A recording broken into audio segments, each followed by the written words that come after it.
Welcome बच्चों, हम solve कर रहे हैं विज्ञान भारती फर्स्ट कक्षा 6 अभ्यास कार्य पुस्तिका। ये हमारी न्यू सेशन की बुक है बच्चों 2024 एंड 25 और आज हम सॉल्व करेंगे इकाई 12 गति।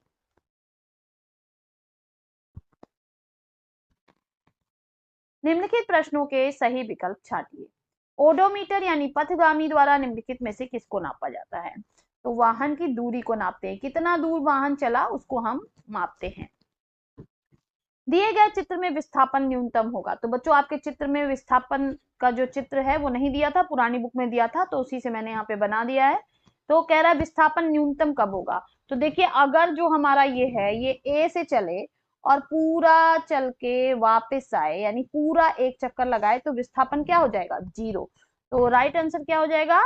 एक चक्कर लगाने में।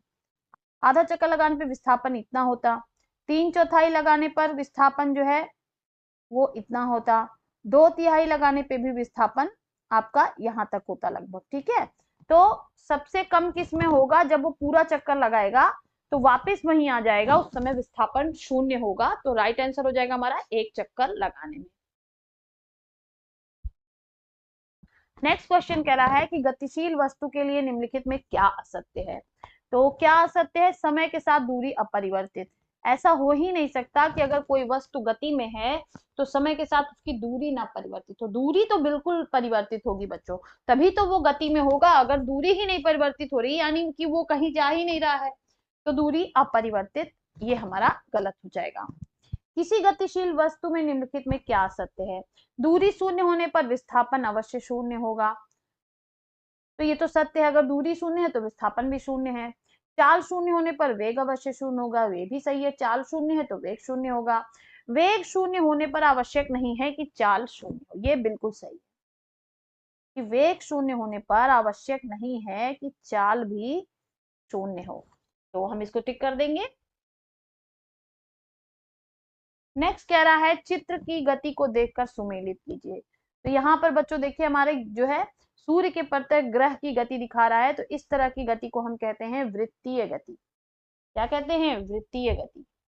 ठीक है, तो ये हमारी हो गई वृत्तीय गति।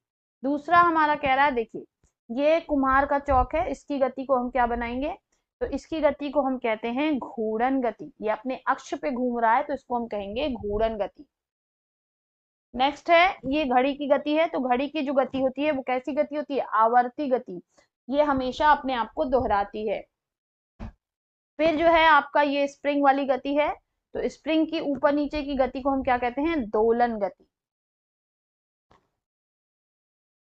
लास्ट है बच्चों मार्च पास्ट करते हुए सिपाहियों की गति, तो इस गति को हम क्या कहेंगे? इस गति को हम कहेंगे रेखीय गति। एक सरल रेखा में कर रहे हैं तो इसको हम कहेंगे रेखीय गति। नेक्स्ट है निम्नलिखित संख्यात्मक प्रश्नों को हल कीजिए। दिए गए ग्राफ की सहायता से 15 सेकंड बाद निम्नलिखित का मान ज्ञात कीजिए। दूरी, तो हम देख पा रहे हैं कि 15 सेकंड बाद हमारा कहाँ पे है? यहाँ पे। ठीक है, तो दूरी कितनी है? तो दूरी है 10 मीटर। चाल कितनी है? चाल बच्चों 0 है, क्योंकि बच्चों देख रहे हैं हम कि ये 10 मीटर पर ही खड़ी वाहन है, यानी ये चल ही नहीं रही है। इसका समय तो परिवर्तित हो रहा है लेकिन दूरी परिवर्तित नहीं हो रही है, तो दूरी सेम ही है, जहां पे खड़ा है वहीं पे है। ठीक है, तो चाल बराबर दूरी बटा समय, है ना। तो जब किसी समय में दूरी परिवर्तित ही नहीं हो रही है तो चाल क्या हो जाएगी? चाल हो जाएगी बच्चों हमारी 0। नेक्स्ट है यदि कोई व्यक्ति 5 मीटर त्रिज्या के वृत्ताकार पथ पर एक समान रूप से गति करता है तो निम्नलिखित का मान ज्ञात कीजिए। तो पहले हम ग्राफ प्लॉट कर लेते हैं बच्चों। देखिए इस तरह का चित्र एक बन जाएगा हमारा। ठीक है, इसमें क्या है कि एक समान रूप से वृत्ताकार पथ पर गति कर रहा है, तो 5 चक्कर पूरा लगाने के बाद, जब 5 चक्कर पूरा लगा लिए, 1 2 3 4 5, तो विस्थापन कितना होगा? तो विस्थापन तो 0 ही होगा ना बच्चों, क्योंकि जहां से शुरू किया वहीं पे आ गया, तो विस्थापन क्या होगा? 0। 2.5 चक्कर के बाद विस्थापन, तो देखिए 2.5 चक्कर कब आएगा? ये हो गया हमारा एक चक्कर।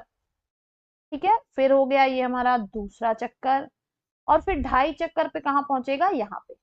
तो इस समय जो हमारा विस्थापन है वो कितना होगा?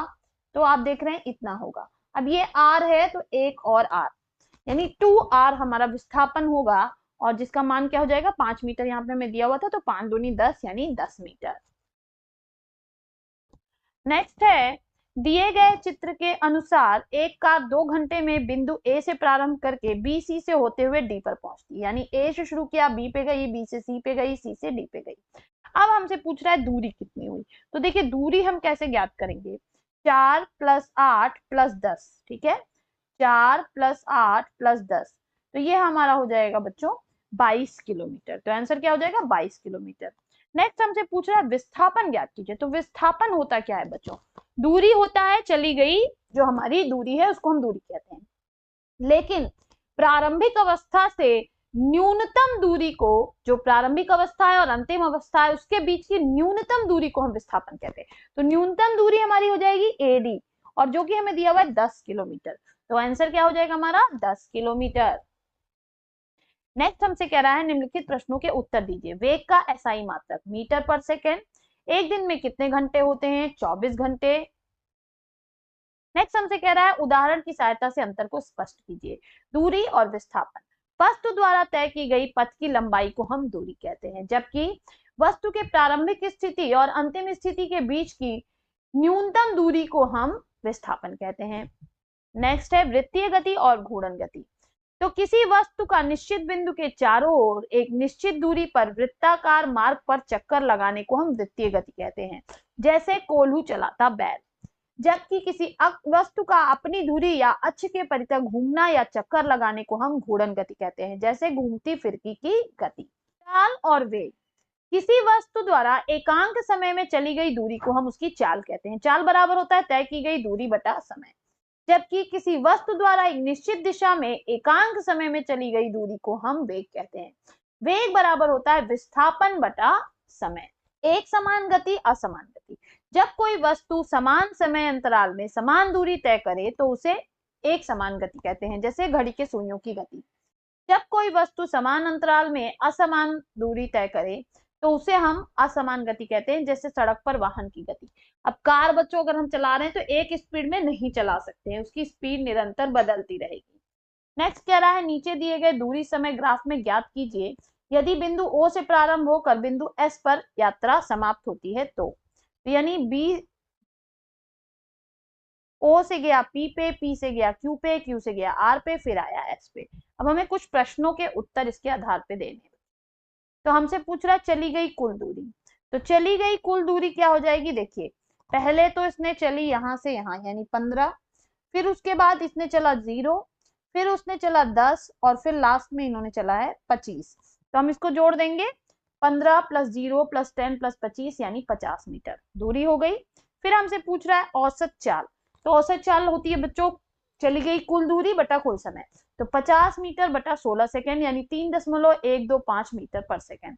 कब से कब तक वस्तु विरामावस्था में रही। तो हम यहाँ पे देख पा रहे हैं कि P से Q पर जो है वस्तु की दूरी जो है वो परिवर्तित नहीं हुई। तो इसका आंसर क्या हो जाएगा, P से Q तक वस्तु विरामावस्था में रही। दो कारें A तथा B क्रमशः बिंदु P तथा Q से एक दूसरे की ओर एक ही समय में चलना प्रारंभ करती हैं। तो देखिए हमें यहाँ दिया हुआ है बिंदु P और Q, दो कार है A और B। यदि कार A बिंदु Q तथा कार B बिंदु P तक क्रमशः 5 मिनट तथा 10 मिनट में पहुंचती हो तो ज्ञात कीजिए किस कार की चाल अधिक है। तो देखिए 5 मिनट में पहुंच रही है, ये 10 मिनट में पहुंच रही है। तो बच्चों हम ऐसे भी समझ सकते थे कि जो कम समय में पहुंचेगी उसकी चाल क्या होगी, ज्यादा। लेकिन हम क्वेश्चन के हिसाब से सॉल्व करेंगे तो A की चाल हो जाएगी PQ बटा 5 मिनट और B की चाल हो जाएगी PQ बटा 10 मिनट। अब देखिए PQ दोनों में सेम है तो 10 मिनट से भाग दे रहे हैं यानी B की चाल कम आएगी, तो इसलिए A की चाल अधिक होगी। तो यहाँ पर बच्चों हमारा ये चैप्टर भी समाप्त होता है। फिर मिलेंगे नेक्स्ट वीडियो में एक और चैप्टर के साथ। तब तक के लिए पढ़ते रहिए, आगे बढ़ते रहिए। बाय बाय बच्चों।